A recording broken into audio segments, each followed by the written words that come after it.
नमस्कार कोटा कार्यक्रम में आप सभी का स्वागत करता हूं। मैं राजेश महावर। श्रोता आकाशवाणी की पूरी टीम के सहयोग से ये कार्यक्रम पेश किया जा रहा है और नाम तो बता ही दूं फिर, राजेश महावर। तो श्रोताओ, आज आपसे जो कहना है ना, उसके शब्द एक गीत में समाहित हैं, तो क्यों ना उसी गीत से कुछ शुरुआत करें आज के इस कार्यक्रम की।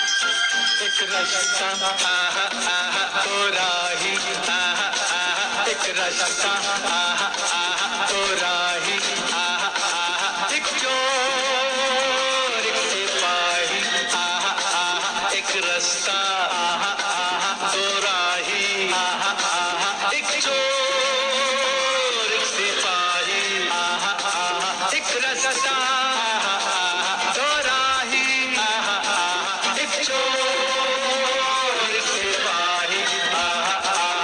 रास्ता दो राही ला ला ला ला ला ला। श्रोता भी ला ला ला जब तक कहें तब तक हम कुछ और बातें आपसे करें। श्रोताओ, इस गाने को पूरा हम जरूर सुनेंगे, लेकिन इस गाने की झलक सुनने के साथ ही हमें ये बात ख्याल में जरूर आई होगी कि इस गाने के मुताबिक हमने अपने बचपन में इस तरह के खेल जरूर खेले होंगे, जिसमें कोई चोर बना होगा, कोई सिपाही बनकर, और फिर इस खेल को खेलकर इस बात को भूल गया होगा। यानी कुछ बातें ऐसी जो बस खेल के काम आए, उसके बाद हम उस बात को भूल जाएं। श्रोताओं, भूल इसलिए जाएं कि जो बातें तकलीफ देती हैं उसे छोड़ देना ही बेहतर होता है। जब हम खेल में सिपाही बनते हैं ना, तो तब तक तो ठीक है, लेकिन जब चोर बनने की जो भूमिका है उसे छोड़ देना भी ठीक है, क्योंकि खेल की इस बात को यदि हम अपने जीवन में आगे तक ले जाएंगे तो हमारी गलत दिशा ये बात तय कर देगा और उस दिशा को जो अंजाम मिलेगा वो हमारे लिए सकारात्मक तो नहीं होगा। इसीलिए खेल की ये बात बस यहीं तक। लेकिन अगर हम खेल में सिपाही की भूमिका को जीवन भर याद रखते हैं तो ये हमारी एक सकारात्मक सोच है, सकारात्मक दिशा है, जिसे हम जीवन के रास्ते में आगे तक ले जा सकते हैं। तो अब श्रोताओं, बात ये करें कि खुश रहने के लिए अपनी खुशी को प्राथमिकता देना जरूरी है, दूसरों से अपनी तुलना न करना भी जरूरी है और नई चीजें करना भी जरूरी है, अपने रिश्ते में स्पष्टता रखना भी जरूरी है, खुद पर विश्वास रखना भी बहुत जरूरी है और सकारात्मक सोच रखना तो महत्वपूर्ण है ही, है ना। इसके साथ ही अगर दूसरों के साथ खुशियां हम बांटें और खुद को समय दें तो खुश रहने के लिए ये भी तो जरूरी है। श्रोताओं, खुश रहने के कुछ तरीके हैं, उन कामों को हमें करना चाहिए जिनसे हमें बहुत खुशी मिले, यानी उन बातों के बारे में हमें विचार जरूर करना चाहिए जो काम हमें पसंद है, जो काम हमें खुशी देते हैं और जिन्हें करने में हमें बड़ा आनंद आता है, भाई उन पर ध्यान देना जरूरी है। तो बचपने के चोर सिपाही के खेल को हम सिपाही बनकर याद रखें और इस याद को आगे भी ले जाएं, और फिर वो गाना जो अभी पीछे छूट गया था तो हम उसको भी आगे ले चलते हैं। हाँ?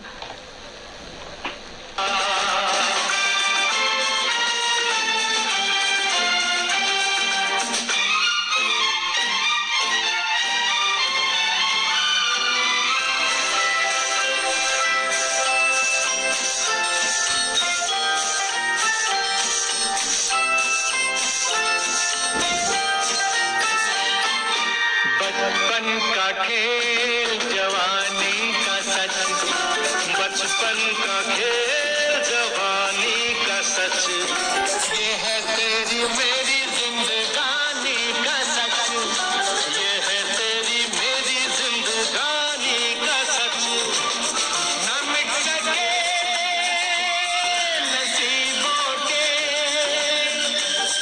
कलम की सियाही, आहा आहा सियाही, आहा आहा एक रास्ता, आहा आहा दो राही, आहा आहा एक चोर एक सिपाही, आहा आहा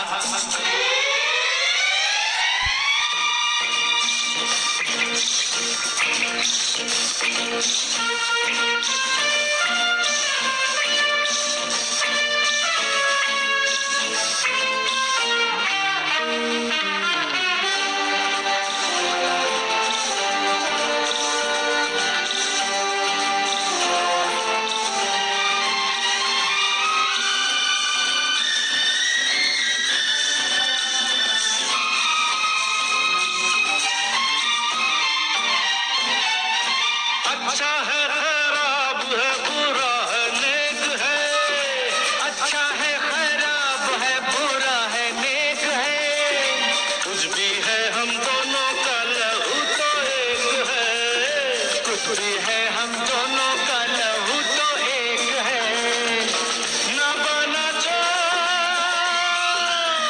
जो मर्जी से, न बना मैं सिपाही, आहा आहा सिपाही, आहा आहा एक रास्ता, आहा आहा दो राही, आहा आहा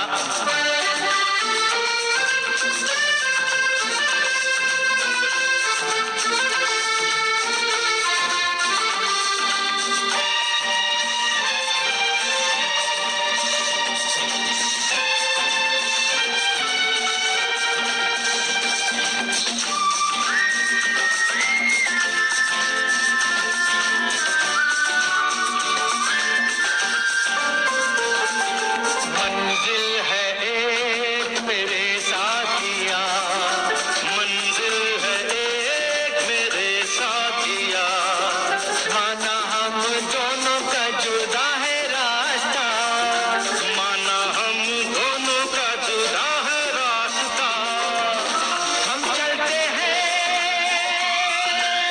तो देते हैं कदम ये गवाही, आहा आहा गवाही, आहा आहा एक रास्ता दो राही, एक चोर एक सिपाही, आहा आहा एक रास्ता, आहा आहा दो राही, आहा आहा एक चोर एक सिपाही, आहा आहा एक रास्ता, आहा आहा दो राही, आहा आहा एक रास्ता।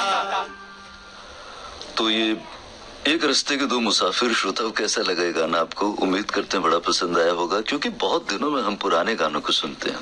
श्रोताओं, ये जो पुराने गाने हैं ये भी हमारी धरोहर है, और आपके बचपन के खिलौने अगर आपके पास सुरक्षित है ना अभी तक, तो वो भी आपकी धरोहर है। और ये जो रेडियो आप सुन रहे हैं इस समय, ये पहले जिस यंत्र पर सुना जाता था उसे भी रेडियो कहते थे, और उसे ट्रांजिस्टर भी आपने नाम सुना होगा कई बार, और कुछ रेडियो तो बड़े आकार के भी होते थे। श्रोता भी बातें हम क्यों कर रहे हैं भाई? इसलिए कि अगर आपके पास वो रेडियो अभी तक सुरक्षित है तो वो भी आपकी धरोहर है। और आकाशवाणी के जो पुराने कार्यक्रम हैं वो भी हमारी धरोहर हैं, क्योंकि श्रोताओं आकाशवाणी हमारे दिलों में धड़कता है और आज भी धड़क रहा है, चाहे रूप इसका नया हो गया हो। श्रोताओं, आकाशवाणी अपने 90 वर्षों का सफर तय कर रहा है, और ऐसे में जो श्रोता हैं, जो अपनी आकाशवाणी की यानी रेडियो की जो यादें संजो रखी हैं, जिन्होंने अपने जहन में, वो अगर व्यक्त करना चाहते हैं तो हम उनका स्वागत करते हैं। और ऐसे ही हमारे एक श्रोता डॉक्टर पांचूलाल जी आकाशवाणी में आए और उन्होंने अपने आकाशवाणी से यानी रेडियो से जुड़े भाव जो व्यक्त किए, आइए हम आपको इस मौके पर वो बातचीत सुनवा दें। श्रोताओं, डॉक्टर पांचूलाल जी आज हमारे साथ हैं। आप समाज के उत्थान के लिए बहुत से कार्य कर रहे हैं, इंग्लिश के प्राध्यापक हैं और रेडियो से जो नाता है, आइए रेडियो के 90वें सफर के दौरान पांचूलाल जी के जीवन में रेडियो का कितना महत्व रहा जानकारी लेते हैं। डॉक्टर पांचूलाल जी, एक बार फिर से आपको हम नमस्कार करते हैं। धन्यवाद सर। और रेडियो के बारे में आपके क्या विचार हैं पांचूलाल जी? सर, रेडियो से मेरा नाता बहुत पुराना है। जब मैं बहुत छोटा सा था, यानी कि मैं जब 6-7 क्लास में पढ़ता था, तभी से रेडियो कंटिन्यूस सुनता आया हूँ और अभी भी मैं रेडियो सुनता हूँ। कार में मैं जब भी ड्राइविंग करता हूँ तो उसमें पहले रेडियो ही चलाता हूँ जी। और जो कोटा बूंदी का चंबल चैनल है तो उस पे मैं सुनता रहता हूँ। जब मैं छोटा सा था तब की बात बताता हूँ सर। जब हमारे घर में सबसे पहली बार मेरे भाई साहब रेडियो लेके आए थे जी, तो उस रेडियो की शुरुआत, यानी उसको शुरू हम सुबह सुबह कर देते थे जब रामचरितमानस की चौपाइयां आती थी और उनसे ही हमारे दिन की शुरुआत होती थी।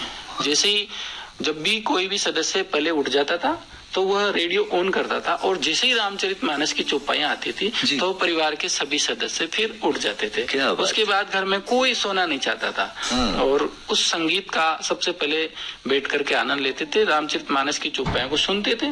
उसके बाद ही हम घर के दूसरे काम शुरू करते थे। रेडियो के उस समय का आपके घर पर जो माहौल होता था उसका जरा चित्रांकन कर सकेंगे आप? शब्द चित्र बना सकेंगे कि रेडियो कहाँ कैसे बीच में रखा रहता था, ये साइड में, और फिर आप सब बैठ? सर, बहुत ही गजब का प्रश्न है। हाँ, मुझे मतलब मेरे घर से आपने फिर से जोड़ दिया। हमारे घर पे गांव में जो आंगन है उसमें नीम का पेड़ है सर।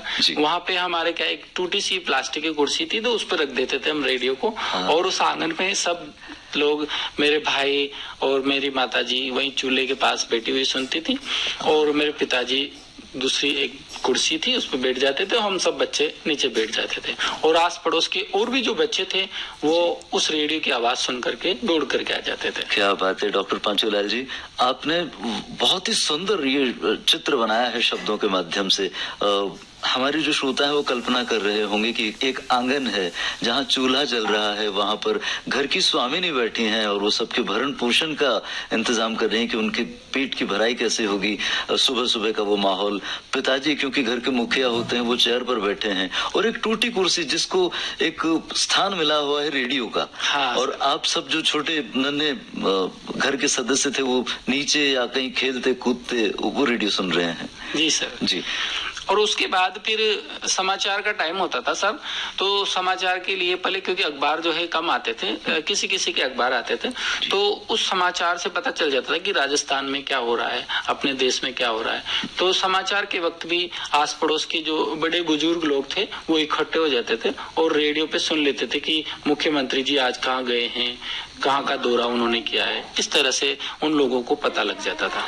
वाह वाह, तो ये रेडियो की भूमिका उस समय रही। वो रेडियो का वर्णन आप कीजिए, वो रेडियो किस तरह का था? सर, वो रेडियो ज्यादा महंगा तो नहीं था, लेकिन वो हमारे वैसे बहुत महंगा ही पड़ा क्योंकि हमारी हैसियत उस समय कम थी। तो मेरे भाई साहब 310 रुपए में सर वो रेडियो लेके आए थे। और ये उस समय की बात है? हाँ, ये सर उस समय की बात है। 310 का मूल्य उस समय अधिक ही था। 310 का मूल्य सर उस समय बहुत ज्यादा था। आज के हजारों में हम उसको मान सकते हैं। और उस रेडियो की शक्ल, क्योंकि उन दिनों रेडियो एक विशेष के आवरण में रखा जाता था, एक कवर होता था। उसमें रेडियो के एक आवरण भी होता था और उसके साइड में 2 गोल गोल बटन होते थे। तो उनको ऊपर नीचे करके बैंड चेंज किया जाता था और एक छोटा वाला तो बैंड चेंज करने के लिए होता था और नीचे वाला जो वॉल्यूम बढ़ाने के लिए होता था। तो एक लिमिटेड वॉल्यूम में चलाना पड़ता था क्योंकि सेल से चलता था। तो ऐसा नहीं कि बार बार सेल बदलना पड़े, इसीलिए उसको कम आवाज में सुना जाता था। और जो गाने वगैरह है वो हम कम ही सुनते थे क्योंकि मेरे पिताजी डांट देते थे। उन दिनों ये भी बात होती थी कि गाने सुनोगे तो खराब हो जाओगे। हाँ जी। लेकिन रेडियो की और भी भूमिकाएं रही हैं। रेडियो के जैसे कि सूचना, ज्ञान, मनोरंजन उसमें होता है। तो मनोरंजन का भाग कई बार ऐसी स्थिति में लोग छोड़ देते थे, लेकिन सूचना और ज्ञान को वो स्वीकार करते थे। और राजस्थानी गीत जो आते थे वो शाम के समय राजस्थानी गीत आते थे। तो जब खाना खाते रहते थे तो वो राजस्थानी गीत जो है सुनते रहते थे। जी, क्या बात है। वो आपने एक बात बताई कि रेडियो में सेल बचाने के लिए रेडियो का जरा कम सुना नहीं, जाता कम था। सुनना नहीं, कम वॉल्यूम में सुनते थे कि वो फुल आवाज नहीं करते थे, उसकी पूरी कम आवाज में सुनते थे ताकि कितने सेल का आपका रेडियो था वो? सर वो रेडियो तो अभी भी घर पे है। अच्छा, वो वाला रेडियो। अच्छा, हाँ, अच्छा। उसको संभाल के रखा हुआ है जी। कि जब कोई साधन नहीं थे सूचना के, मनोरंजन के, उस जमाने में ये रेडियो था, तो उसको हमने अभी भी घर पे संभाल के रख रखा है ताकि हमारे बच्चों को बताए कि ये रेडियो उस जमाने का है जिसे हम अपने बचपन में सुना करते थे। हाँ। क्या बात है डॉक्टर पांचूलाल जी, आपकी बातें हमारे श्रोताओं को भी पसंद आ रही होगी क्योंकि रेडियो की ये कहानी है और रेडियो पर आप इसे सुना रहे हैं। जी सर। पांचूलाल जी, आकाशवाणी अपने 90 वर्षों का सफर तय कर रहा है। जी सर। ऐसे में रेडियो की आप अपने जीवन की कहानी सुना रहे हैं। रेडियो का वो वक्त जब उसे हर कोई हाथ नहीं लगा सकता था, खास तौर पर छोटे बच्चे। जी सर। आपके घर का वो सदस्य जो एक टूटी कुर्सी पर जिसे एक स्थान मिलता था क्योंकि उसे ऊंचा रखा जाना लाजमी था। जी सर। और वो वक्त बताइए आप कि आपको उसको हाथ लगाने की कितनी इजाजत थी? सर उस समय रेडियो को मेरे बड़े भाई साहब जो थे वही चलाते थे।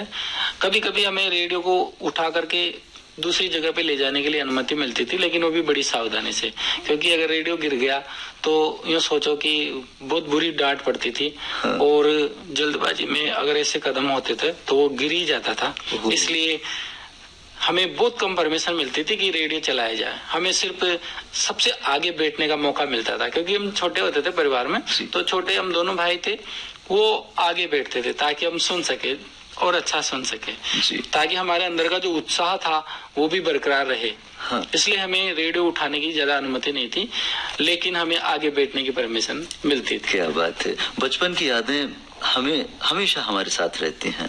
आपकी रेडियो से सीखी हुई कुछ बातें अगर आपको याद हो तो वो बताइए। सर रेडियो से जो मैंने सीखा वो ये है कि रेडियो जो है उसमें हम रामचरितमानस का हमारे घर में बहुत महत्व है। मेरे पिताजी जो खुद भी गीता पाठ करते थे, उन्होंने 25 साल तक गीता पाठ किया, तो हमारा शुरू से ही धार्मिक प्रवृत्ति हमारे सभी भाइयों की बन गई।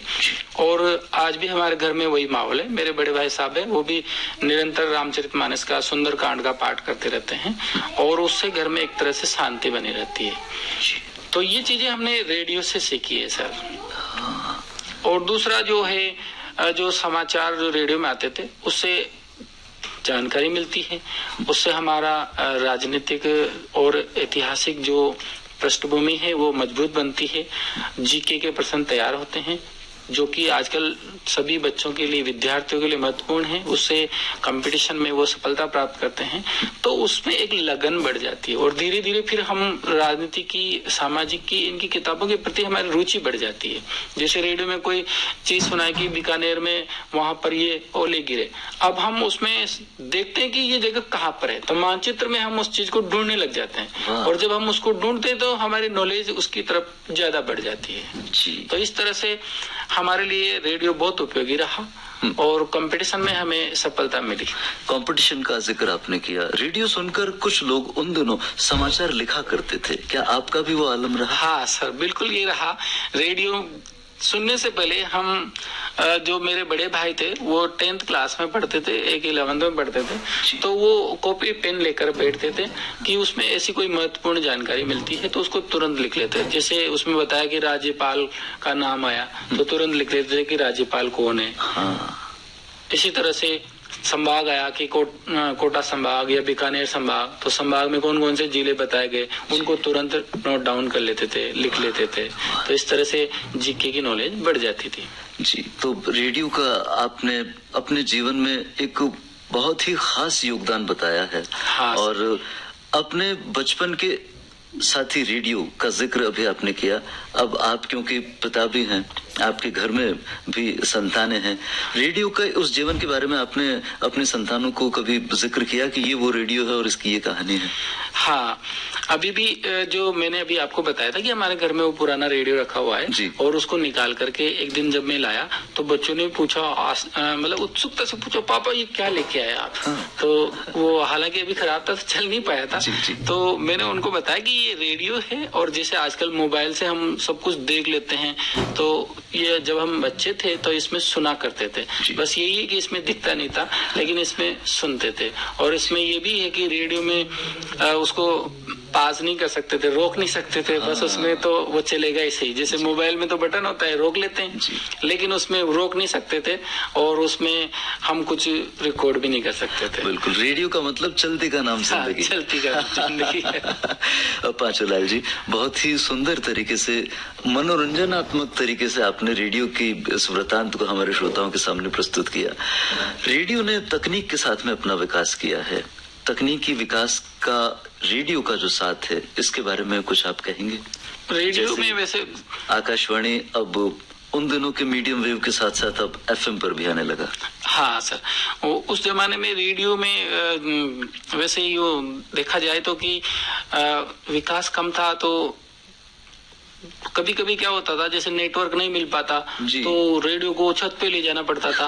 अब आजकल वो समस्या भी नहीं है, रेडियो ने इसमें विकास किया है और धीरे धीरे इसका क्षेत्र और भी बढ़ गया है।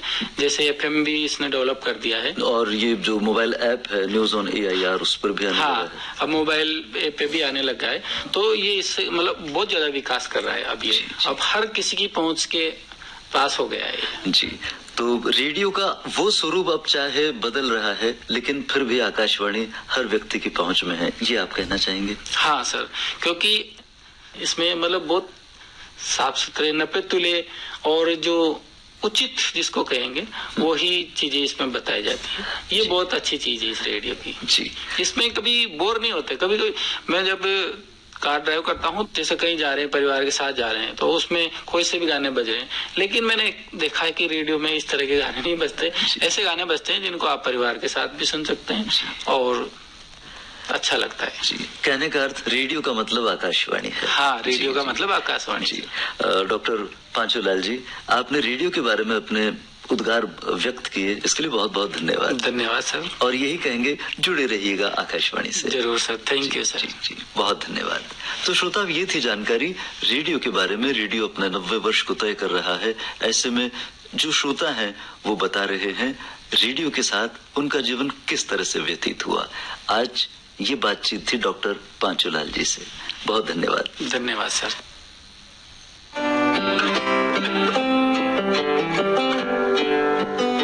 उन्नीस से पहले भारत के पास ऐसा कोई सशक्त माध्यम नहीं था जो भारत को से 8 जून 1936 को इसे नया नाम मिला, ऑल इंडिया रेडियो। एक ऐसी आवाज जो हर दिल तक पहुंची। धीरे धीरे ये सिर्फ एक आवाज नहीं रही, ये बनी भरोसे की अटूट पहचान, सूचना का सटीक स्रोत और भावनाओं की मजबूत डोर। यहीं से शुरू हुई आकाशवाणी की गौरवशाली यात्रा, जो आज भी हर सुबह हर घर में गूंजती है। तो श्रोताओं, कार्यक्रम नमस्कार कोटा में अब एक सुविचार भी व्यक्त करते हैं। श्रोताओं, हम आपको ये कह सकते हैं कि सफलता के रास्ते का कोई शॉर्टकट नहीं होता।